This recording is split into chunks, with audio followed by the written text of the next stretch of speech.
Okay, friends. So we are to the second part of Vibus. Some interesting properties of Vibus we will see today. So we had seen Vibus and found Vibus for the system which we are seeing on the screen. And so Vibus is basically this matrix which relates the bus currents and bus voltages. So this is a bus current vector, this is a bus voltage vector, and this is a matrix which is called as Y bus. What is the size of this matrix? There are four buses in this system: bus number 1, bus number 2, bus number 3, bus number 4, and the size of Y matrix is 4 by 4. Now there are some interesting properties that I would like you to note, and we will explore one by one. Let us see first property, that how do we calculate the diagonal elements of Y bus. Now here I have written that diagonal elements of Y bus can be calculated by an easy formula, that it is each diagonal entry is sum of all the admittances which are connected to bus number I. So let us verify. I will go back. These are the diagonal entries 1, 2, 3 and 4. This is a 4 by 4 matrix, 4 diagonal entries. So Y bus 1 comma 1. 1 comma 1 we have calculated as Y12 plus Y14. Y12 is the admittance of this line and Y14 is the admittance of this line. So Y12 plus Y14 is the summation of admittances connected to bus number 1. That is what we have said here, that diagonal elements is sum of all the admittances connected to bus number I. So bus number 1, what are the admittances? This admittance plus this admittance. Bus number 2, let us say Y bus 2 comma 2, which is this entry. Now as you can see, there are three lines which are connected to bus number 2. One line number 1, line number 2, line number 3. And some of their admittances is Y12 plus Y24 plus Y23. Y12 plus Y24 plus Y23. Now this is what we have calculated, and this is what the formula also tells us here, that it is sum of all the admittances connected to bus 2. Now take the third case, Y bus 3 comma 3. Now to number 3 bus, there are two lines only which are connected. Okay, so let me just remove this. This is not necessary. It followed from an earlier. Yeah. So there are only two lines having admittance Y23 and Y34. So sum of all that admittance is this term. And the fourth term is Y bus 4 comma 4. Bus number 4, how many lines? 1, 2, 3. So admittance Y14, Y24, Y34. So this is what we have calculated. So this part is over. That it is very easy to calculate the diagonal elements. Now let us see what is the meaning of the second comment that I have written here. Second comment is regarding the zero entry. For example, this is a zero entry. It is Y bus 1 comma 3. Y bus 1 comma 3. Now if you see Y bus 1 comma 3, between bus number 1 and bus number 3, do you see any direct line which is there? There is an indirect connection from bus number 1 to bus number 2, there is a connection. Bus number 2 to bus number 3, there is. But you can't see any direct line between bus number 1 and bus number 3. So wherever there is no direct line, that entry is 0. And therefore, this is a very important thing, that these entries will be 0 entries whenever there are no direct lines. Okay.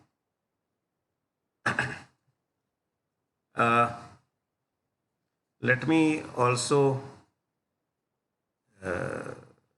first let us finish the third point, that Y bus is a symmetric matrix. That also you can observe here, that Y bus I comma j is equal to Y bus j comma I. So Y bus 1 comma 2 is minus Y12, y bus 2 comma 1 is also minus y1. Y bus 1 comma 3 is 0, y bus 3 comma 1 is 0. Y bus 1 comma 4 is minus y1 4. Y bus 4 comma 1 is also minus y4. Then y bus 2 comma 3 is minus y2 3. Y bus 3 comma 2 is also minus y. Y bus 3 2 comma 4 is minus y2 4. Y bus 4 comma 2 is also minus y2. Y bus 3 comma 4 is minus y3 4. Y bus 4 comma 3 is also minus. So this is exactly a symmetric matrix. If you fold it along this diagonal, these entries are going to match. Okay. So that is what is meant by symmetric matrix.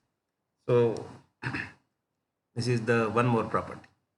And the off diagonal entry, that is which are not diagonal, if you see, I have written here that off diagonal entries can be easily calculated as a negative of sum of all the admittances connected between bus I and bus J. I will explain what we mean by this. So first let us have a off diagonal. This is y12. Okay. This is off diagonal entry y bus 1 comma 2. Now y bus 1 comma 2. This is bus number 1, bus number 2. What is the admittance? Y12. So it says take the negative of it. That will be minus y1 and that will be the entry. Then y bus 2 comma 3. Let us say y bus 2 comma 3. Okay. There is a line between 2 and 3. What is the admittance of the line? y2 3. Take the negative of that. That will be y bus 2 comma 3. Y bus 3 comma 4. Let us say 3 comma 4. Okay. So what is between 3 and 4? Line having an admittance y3 4. Take the negative of it. Minus y3. This is this. This is also same. So diagonal entries are just formed by taking the what lines are connected between these two buses and take the negative. Now why it is written here that it is, this we have verified that it is negative of the admittances between bus and, but why negative of sum of all the admittances? This will come when there are parallel lines. For example, if I draw one more line here, let me draw one more line between buses and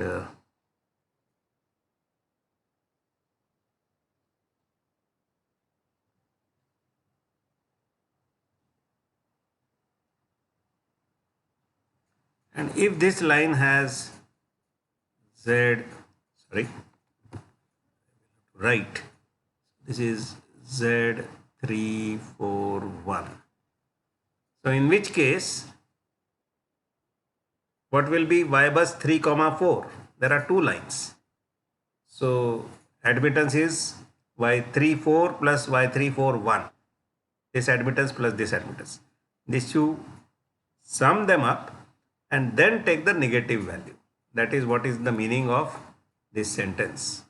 That off diagonal entry is negative of sum of all the admittances connected between bus I and bus J. Now in this case, there are two admittances. One is this admittance, another is this admittance.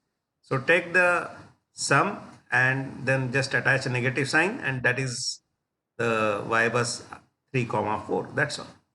If there are two lines. If there is one line, then only whatever is the line admittance, take the negative. That's all. So I will just remove this line which is not needed. So let me remove. I can remove with the help of this tool. I can take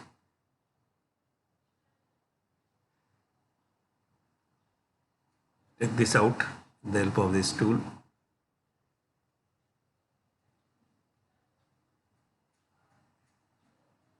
And then I will erase it so that it doesn't remain here.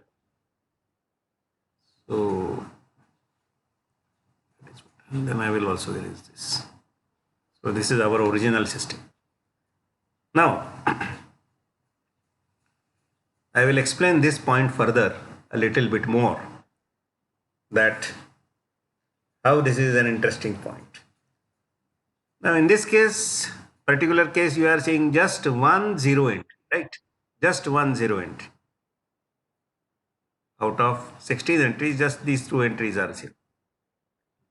But I'm going to give you one more system. Let us say this is my system.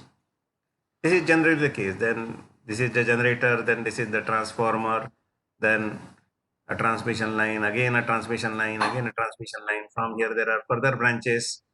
From here there are further branches, and so on and so forth. So how many buses are there in the system? 1, 2, 3, 4, 5, 6, 7, 8, 9, 10, 11, 12. 12 buses. So what will be the bus size? 12 by 12. Why? Because earlier we had the bus size when it was 4 bus. It was how much? 4 by 4. So now we have got a size which is having 12 buses. So its size will be 12 by 12. Now see, I will start with row number 1, and these are the columns. Now 1, 1, it is a diagonal one. So there will be an entry here definitely. 1, 2.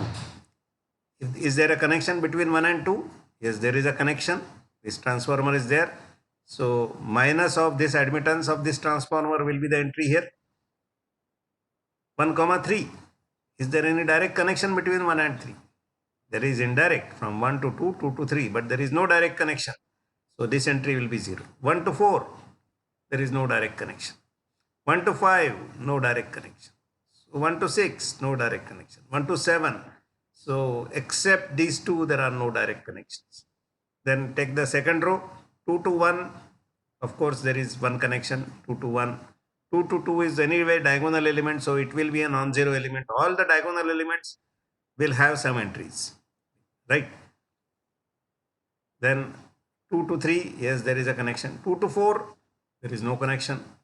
2 to 5, no connection. 2 to 6, no connection. And 2 to 12, no connection. So you are seeing that there are almost no connections, and these cases are very large. So out of 12 entries, 1 and 2 only are non-zero.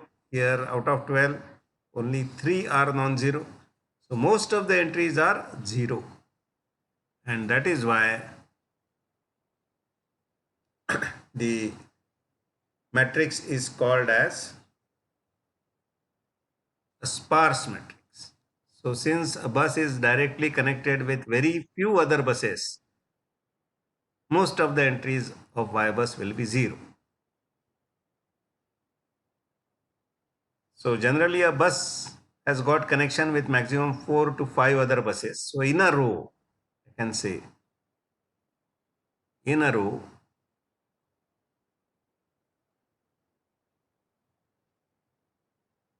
only 5 to 6 entries will be there.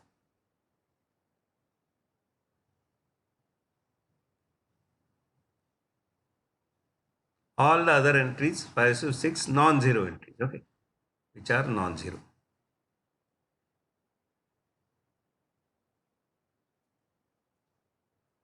Other entries are all 0. So this is therefore called as a sparse matrix. Sparse matrix means many of its elements are 0. Most entries are 0. So generally in Y bus, 5% entries are non-zero. All diagonal entries are of course non-zero. So this is called as a sparse matrix. And since it is, most of the entries are 0 and the matrix is symmetric, so storage wise it is easy to manage Y bus matrix, and that is why Y bus matrix is preferred in calculations rather than Z bus matrix. So by default we can assume that they are 0. Only where there are non-zero entries we can make a note of those non-zero entries from the storage point of view, because earlier the storage was a big problem. Now the storage is not problem, but the first computer that we had got was having just 32 kilobytes of memory. And how much pen drive memory is nowadays? 8 GB. So the most advanced computer which we had in 1981 was having 32 KB as the memory size. So saving memory was very important, and that is what was the main objective. But if you have got a very large matrix, then saving it would require also large space. So therefore, it was not uh, preferred that if we can reduce the size of the matrix storage, that will be very good. And YBus is a very good candidate for that, because most of the entries are 0. So you have to just store the non-zero entries and say which are the indices or which are the coordinates where the entries are non-zero. YBus 1 1, YBus 2 2, YBus 3 3, YBus 4 4. Of course, all the diagonal. Other than that, what are the other entries which are non-zero? That coordinates you store, and what are their values you store. So those entries will be only stored. Rest of all the other entries, for example, if there is a uh, 40 bus system, then 40 bus system will have how much size? 40 bus system will have 16,000 elements. So 40 by 40, 1600, not 16,000. 1600 entries, out of which 5% entries will be non-zero. 5% means one 10% means 16, 160, and 5% means only 80 entries. Out of 1600, only 80 entries are non-zero. So from storage, if we adopt a specific scheme, that will be very easy. So all this make YBus a very good candidate for making use in further calculations. We can also have what is called as ZBus, where we relate on the left hand side we have got the voltage vector, on the right hand side we have got the current vector. Meanwhile, it is the ZBus. So this is in all how to interpret YBus, or if we know a system, how to write YBus quickly for that system. So if you follow these rules, there are only 4 rules that are to be followed. You can easily write YBus for any system. We will take the case of small problems in the next class, next lecture, where I will explain by taking a case, and we will also have assignments based on this concept of YBus. So I will stop here now, and please watch and let me know if you have any doubts. You can WhatsApp me or email me or telephone me, but don't those doubts let remain in your heart. Put it out. Okay, bye.